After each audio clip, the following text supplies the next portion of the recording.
لو انت لسه محطتش اهداف للسنة الجديدة وبتشتغل عليها، فانت مستني ايه؟ قوم دلوقتي، يلا بينا. احنا لسه في الاول، وما تخليش السنة تضيع منك ابدا. يلا. قال هو ايه موضوع الفيجن بورد ده اللي قلب اليوتيوب كله؟ وازاي اعمله وايه فايدته اصلا؟ يعني لما اعمله هيفيدني في ايه انا كبني ادم؟ اهدافي تتحقق بجد؟ هم؟ هو ده اللي هنعرفه بالتفصيل جدا جدا النهارده. وعلى فكره دي اول سنه هعمل فيها فيجن بورد معاكم، وهقول لكم ليه وازاي. ابص انا هاخدكم معايا كده، تعالوا لي كده في ادق التفاصيل. مشروبكم من لزوز ولا اتس جو. اللي بيميز الفيديو ده واللي انا نفسي هفضل ارجع له كل شويه، اني مش بس هرمي الفيجن بورد وامشي، او هعملها وامشي وما اقولكوش تعملوها ازاي ولا ايه فايدتها. لا، ده احنا هنعمل تشالنجز مع بعض طول السنه، هنفضل متابعين بعض مين عمل ايه علشان نشجع بعض. وان انت تلاقي حد يشجعك ان انت تحقق اهدافك، دي بتفرق 300، لا بتفرق 180 درجه حرفيا. فهنتابع بعض، هنشجع بعض. يعني مثلا لما اعمل بلان للانجليش، هقول لكم ايه البلان دي وانتوا تعملوا البلان بتاعتكم، ونتابع بعض على الانستجرام، ونقول مين خلص ايه، ونسأل انت خلصت ده النهارده؟ طب انا عملت الفيديو النهارده. فانت لما بتشوف اللي حواليك بيعمل هتتشجع كمان ان انت تعمل اللي عليك. كل يوم هنفضل نفكر بعض، كل يوم هنتابع بعض. وهسيب لكم ده اسم الانستا بتاعي، وهسيب لكم اللينك تحت في الديسكريبشن. اوكي، حبيت واقتنعت. لو اول مره تشوفني فتعالى نتعرف. انا بيري، في العشرينات من عمري، بسعى ان انا اكون افضل نسخه من نفسي، اطور نفسي، احقق احلامي وكل حاجه. واحنا هنا، او انا هنا على اليوتيوب عشان نعمل شلة بيستس كده. كل البيستس وكل الشلة بتاعتنا نفسها في نفس الحاجة، نفسها تبقى افضل نسخة من نفسها، نفسها تنجح وتحقق طموحاتها ويبقى عندها فلوس وتبقى مسؤولة عن نفسها مسؤولية كاملة. فلو انت كده، اهلا بيك في شلتك المفضلة من هنا ورايح، شلتك المفضلة جدا والصحبة الصالحة. لو حابب تنضم لينا، ازاي ما عملتش لايك للفيديو واشتراك للقناة؟ يلا بسرعة، الموضوع سهل.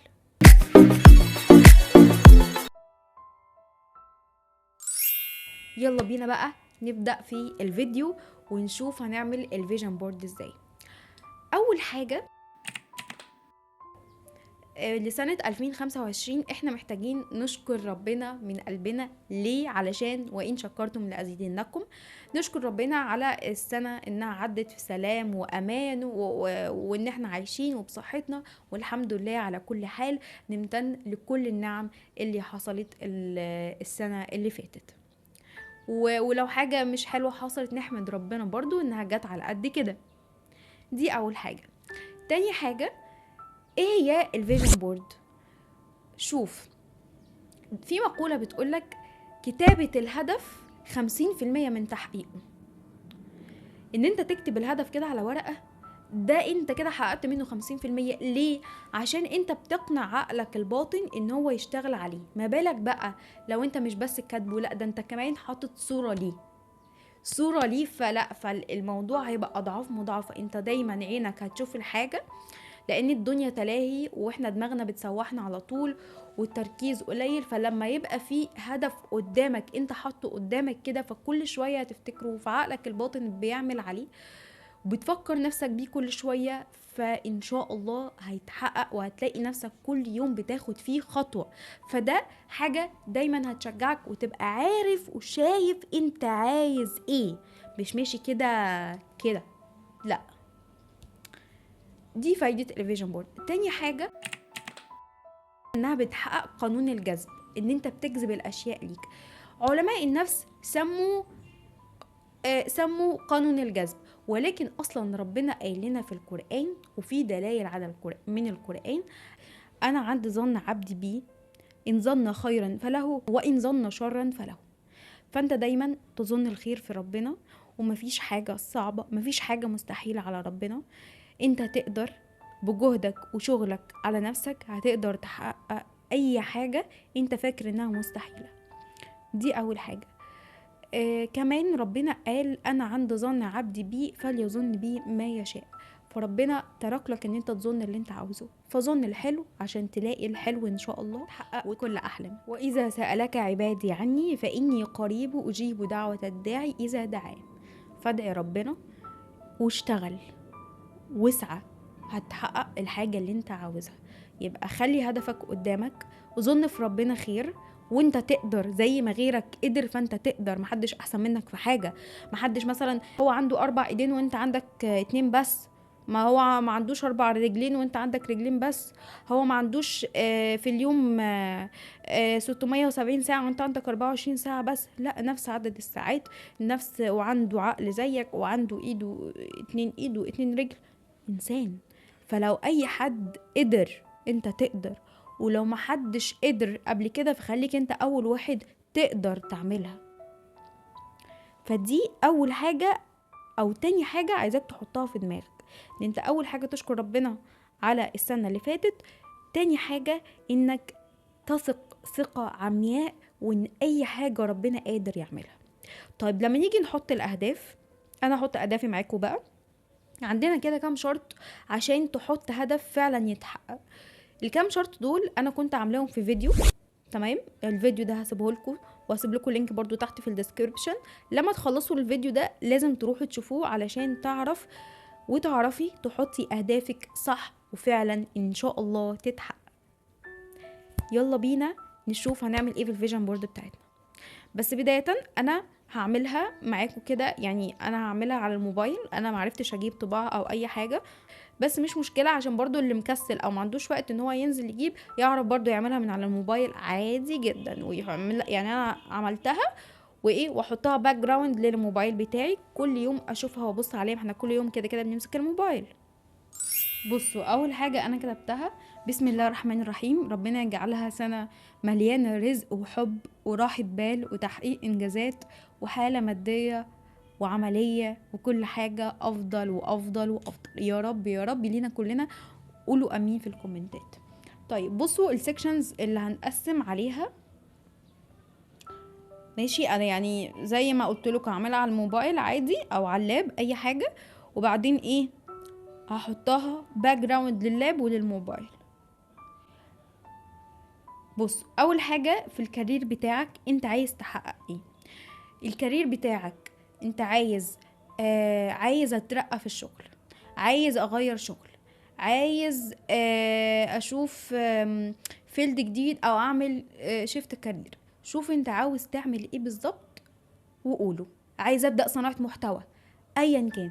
انا ان شاء الله هدفي السنة دي ان احنا لازم 2025 يعني بإذن الله يا رب يا رب نبقى 100,000 اخ واخت، 100,000 بيستس، 100,000 من شلة جميلة بتسعى انها تحقق احلامها بإذن الله بإذن الله بإذن الله. بمجهودي وشغلي على نفسي وتعبي على الفيديوهات ودعمكم انتوا هنوصل للهدف ده سوا ونبقى 100,000 بإذن الله وناخد الدرع. دي الصورة اللي انا حطاها لي. ماشي، ان انا كمان عايزة امسك فريلانس، تمام، وان انا اخد كورس في الميديا، باينج.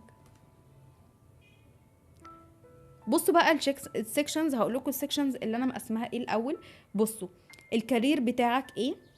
ماشي، تعمل ايه؟ الاون بيزنس، مثلا عايز تعمل بروجكت بتاع ليك لنفسك او اي حاجه، لو حابب تعمل كده دي حاجه برضو يعتبر ضمن حياتك العمليه او الكارير بتاعك.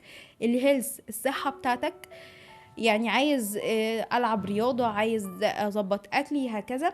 البيوتي، جمالنا، عايزه اهتم بشعري، عايزه اهتم بوشي اكتر، عايزه اهتم بالسكين كير. السيلف ديفلوبمنت، تطوير ذاتك، هتطور نفسك ازاي؟ ان انت مثلا هتاخد كورسات، معرفش ايه، هتسمع بودكاست كتير، الخ الخ. الفاميلي، العيله بتاعتك او العيله بتاعتك، يعني مثلا ان انا اقضي وقت معاهم احسن، ان انا اتعامل لو انا مثلا بغلط او لو انت بتغلط وبتعلي صوتك، وكلنا ممكن نعمل حاجه شبه دي، عادي يعني، احنا كلنا بنغلط، بس دي حاجه مش صح ولازم نحسن منها. لو في اي تعامل او اي خلاف حاول ان انت تصلحه، حاول ان يبقى اسلوبك احسن، وهكذا. الفريندز بتوعك، صحابك، عايز مثلا ان انت تظبط دايرة صحابك اكتر. الناس التوكسيك تشيلها من حياتك، الناس الكويسة تكتر منها، الناس اللي بتشجعك ان انت تحقق احلامك يبقوا في حياتك اكتر، وتديهم وقت اكتر وتقعد معاهم اكتر. اوكي، طيب تعالوا يلا نشوف الصور اللي انا اخترتها لكل حاجة. بصوا، بالنسبة للستايلز انا هعرض لكم الصورة اصلا على هعرض لكم الصورة عشان هي مش هتبان دلوقتي قوي. الستايلز، انا بالنسبة للستايل بتاعي محتاجة اشتري لبس فورمال اكتر وسيمي فورمال، لان انا بحب الستايل ده جدا، بحب ستايل فورمال والسيمي فورمال، وان انا اهتم بالفاشن اكتر والبس الوان غير الابيض والاسود والبيج اللي انا معلقه عليهم. دي حاجه ايه. وده السكين كير، اهتم ببشرتي كويس قوي. وهنا اهتم بالفاشن، بس انا بحاول بس ابين لكم الصوره تمام. ان انا اكون independent woman اكتر، واستقل بذاتي، ان انا اعمل بقى مصاري، بدي مصاري ان انا افريلانس، اشتغل فريلانس. يعني انا نفسي اسيب شغلي الاساسي بصراحه، ان انا اشتغل في شركه او كده، وعايزه ابقى فريلانس. السبورتس، ان انا اللي ما اعرفش انا بحب دي طبعا هحطها في الماي هيلث، في الاهداف اللي تخص صحتي. اما الاهداف اللي تخص مظهري والستايل والفاشن الكلام ده هحطها في البيوتي والسكين كير والكلام ده كله.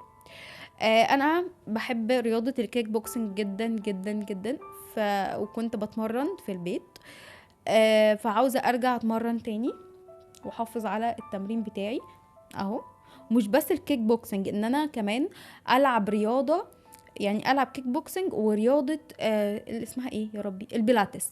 رياضه البيلاتس دي تحفه يا بنات، انها بتظبط شكل الجسم وبتشد شكل الجسم بشكل انثوي جدا جدا جدا. وكمان من قعده المكتب الكتير بدا يعني للرياضه عامه، يعني ان انا اقوي جسمي وكده، مش بس للشكل ده كمان للصحه، انها بتشد الجسم وبتخلي الشكل الانثوي بشكله جميل جدا جدا، اللي هي رياضه البيلاتس دي. كمان انا ويعني مع السن ايه مع السن دي، مش عواجيز احنا بس يا جماعه والله العظيم دايما بسمع ان الرياضه مفيده والكلام ده كله، بس هتحس بيها من بدايه 24 سنه كده، لما تقعد بقى وتخش الحياه العمليه وتلاقي نفسك 24 ساعه قاعد على المكتب، فتلاقي ظهرك ده بيموت، ظهرك وألم الظهر صعب جدا جدا جدا. فهتشوف بقى حاجات كتير، وهتحس ساعتها ان انت لازم تهتم بصحتك. وكمان انا سمعت حاجة رعبتني بصراحة، انا نفسي قلت لكم ان انا بحب الرياضة وعايزة اعمل شيب كده، فسمعت كمان من الكابتن ان بيقول على ال30 سنة لما سنك يبقى 30 سنة بيبقى ان انت تبني عضلات في جسمك بتبقى حاجة صعبة مش سهلة زي العشرينات. فانا يعتبر داخلة على نص العشرينات، فلازم افوق لنفسي واستغل الوقت اللي باقي. استنى اظبط الطرحة، فاهميني؟ فانتوا كمان يعني خلوا بالكم. ايه كمان بص، ان انا اخد مقولة في حياتي، مش بس مقولة، كذا مقولة كده واحطهم بالشكل ده، اخدهم ل 2024 2025 قصدي. بصوا جمال الصورة، بصوا ازاي باصة بثقة في نفسها وكاتبة ايه، ان انا جميلة. this is tough but so am I. دي حاجة صعبة بس انا اقدر. انا كفاية. challenges، ان انا اتخلقت علشان التحديات دي واواجه التحديات دي. I can do hard things، انا اقدر اعمل الحاجة مهما كانت صعبة. الغلطات اللي احنا بنقع فيها بتخلينا اقوى او بتخليني اقوى، مش نهاية العالم يعني. انا جميلة، انا اتحب، وكل الحاجات دي بجد مقولات جميلة جدا. وعلى فكرة انا عاملة فيديو مخصوص، هو كان اول حاجة قالتها ديمي في الكتاب اللي احنا عاملينه تحدي بتاع 365 يوم. قلت لكم في الفيديو ده المقولة اللي انا اخترتها، وكمان قلت معاكم مقولات كتير عشان انتوا كمان تختاروا مقولة ليكم. اوكي، بصوا كمان عايزة اهتم بالقراية جدا، لان الجمال مش بس جمال شكل وجمال لبس، لا، جمال عقل كمان. عايزه اهتم كويس بال انا ايدي وجعتني بصراحه، بس لازم احط اللاب كده. عايزه اهتم اكني ببيع طماطم. عايزه اهتم بالقرايه كويس جدا. وبالنسبه للقرايه زي ما قلت لكم التشالنج اللي احنا عاملينه ان انا كل يوم اقرا صفحه واطلع اقولها لكم على اطلع اقولها لكم في فيديو، فتابعوا جدا يا جماعه. كل يوم هحاول ان شاء الله ان انا انزل فيديو ما تاخرش ابدا. انت كل يوم هتسمع اكنك قريت خلاص. بصوا، اعملوا سيكشن للحاجات اللي انتوا عايزين تتخلصوا منها، سموا السيكشن كده ديليت او اي حاجه ان انتوا نقطع الحاجه دي خالص. زي ايه؟ زي الناس التوكسيك، زي مثلا عاده وحشه انت عايز تتخلص منها، العصبيه الزياده، قعدتك على السوشيال ميديا. ودي الكارثه الكبيره اللي انا شخصيا بمر بيها. يعني مثلا حاجه تخلص في 10 دقايق عشان اقعد على السوشيال ميديا واسرح، الحاجه تقعد تخلص في ساعتين مثلا عشان اعرف اخلصها بسبب السوشيال ميديا. استنوا،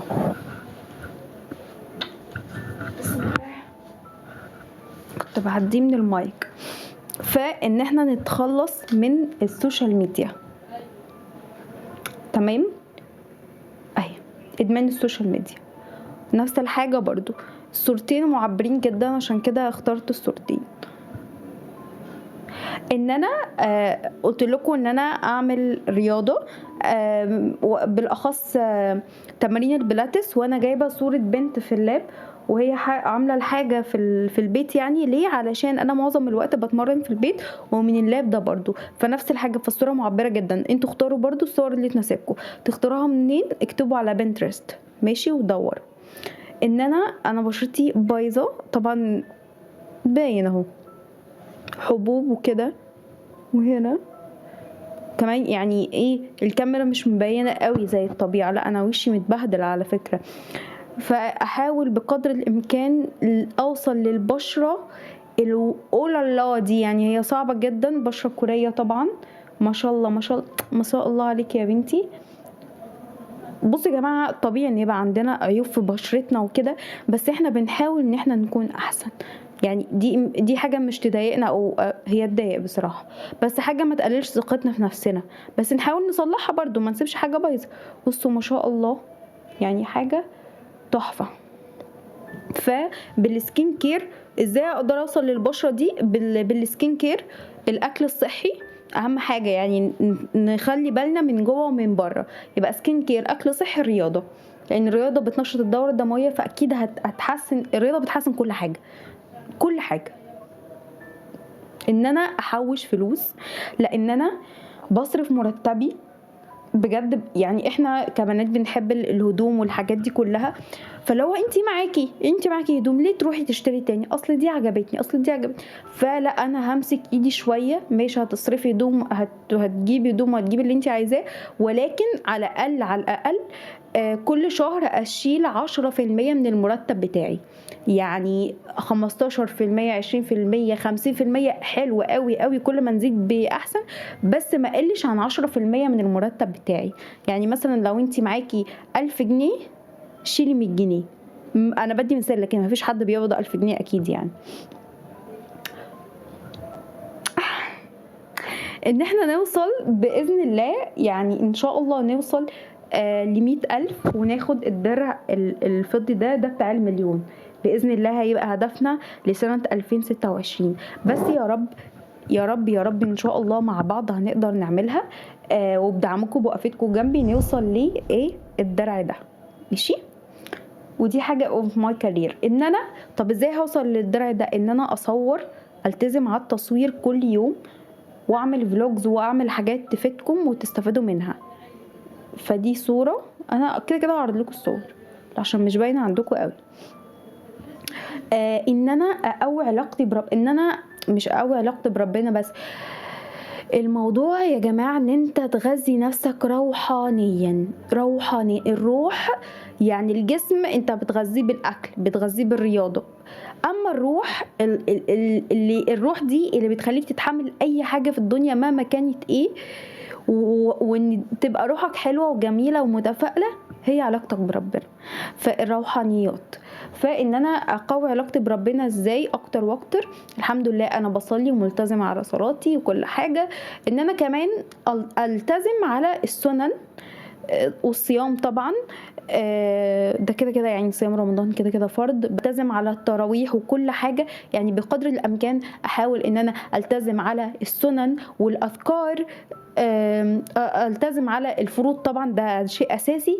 السنن والاذكار الصباح والمساء، وان انا اصلي قيام ليل وحتى لو ركعتين. خامس حاجه ان انا ما اهجرش القران ابدا، اقرا لي كل يوم على الاقل صفحه واحده في القران. دي الحاجه ان انا اقرب من ربنا اكتر، وان انا اغذي نفسي روحانيا. ان انا اكون فريلانس، تمام.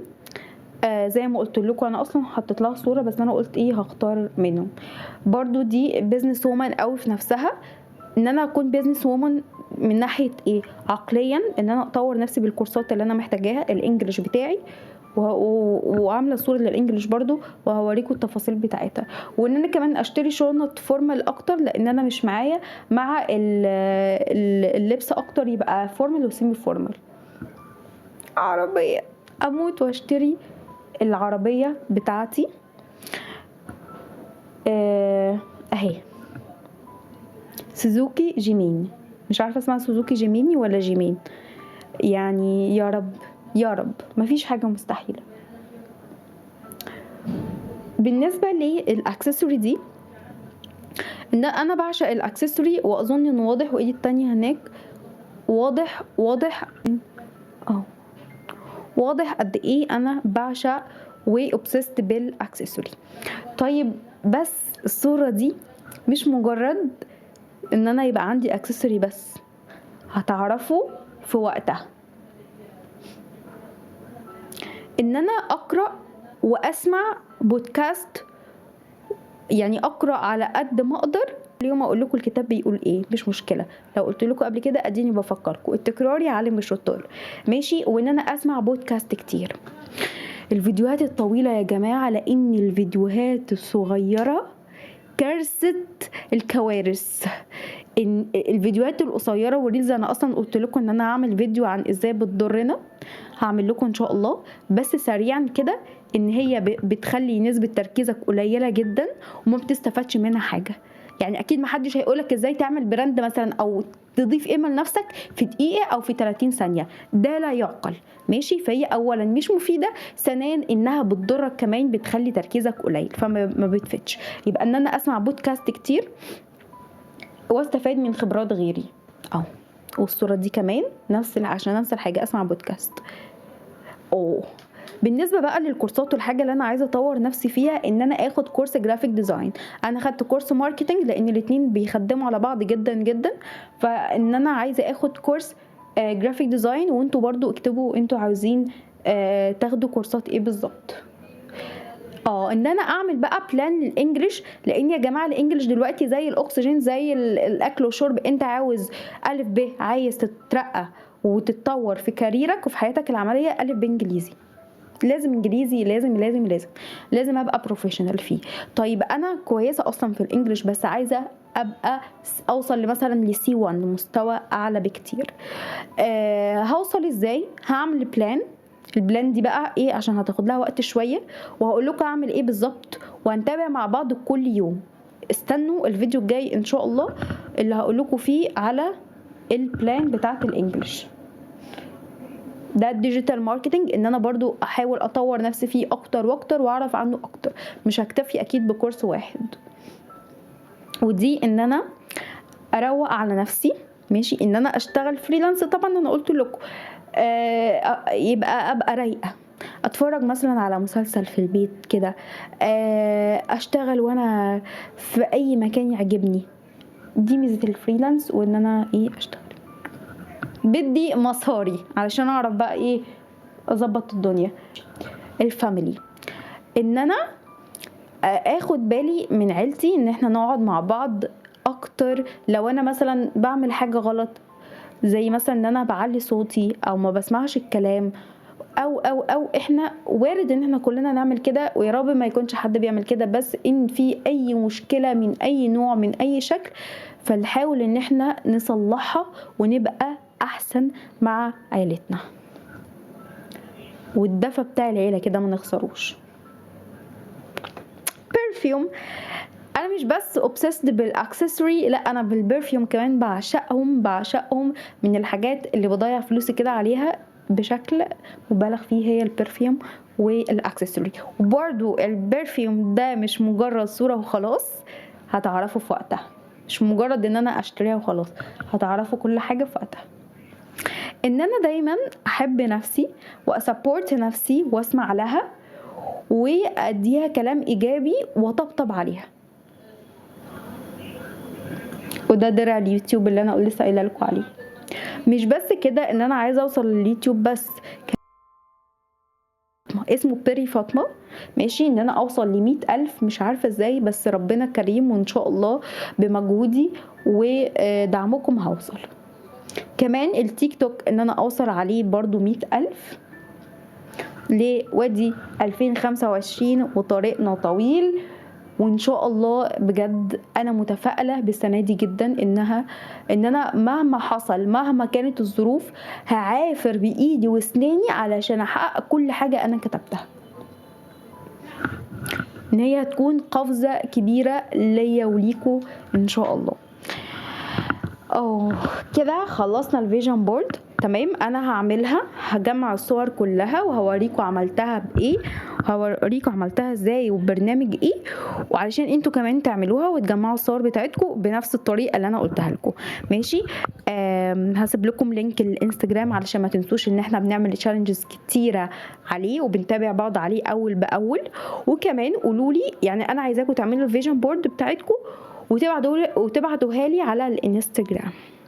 ليه؟ علشان نشجع بعض ونتابع بعض اول باول. ولو مش عاوز تبعتها او حابب تحتفظ، دي حاجه ليك انت، مع ان انا وريتكم بس عادي بقى، اكتب لي بس على يعني طب نتابع بعض على الانستا علشان نشجع بعض اكتر. ما تنساش تكون عملت لايك للفيديو وسبسكرايب او اشتراك للقناه علشان نقدر نشوف بعض تاني، وكومنت جميل منك عشان يساعد ان الفيديو ينتشر اكتر. وباذن الله يا رب اشوفكم في فيديو جديد على خير. والسنه دي غير كل سنه ما تنسوش ابطالي بستاتي حبايبي اللي ان شاء الله هنطلع من السنه دي انا وانتو في حته تالته خالص. باي باي.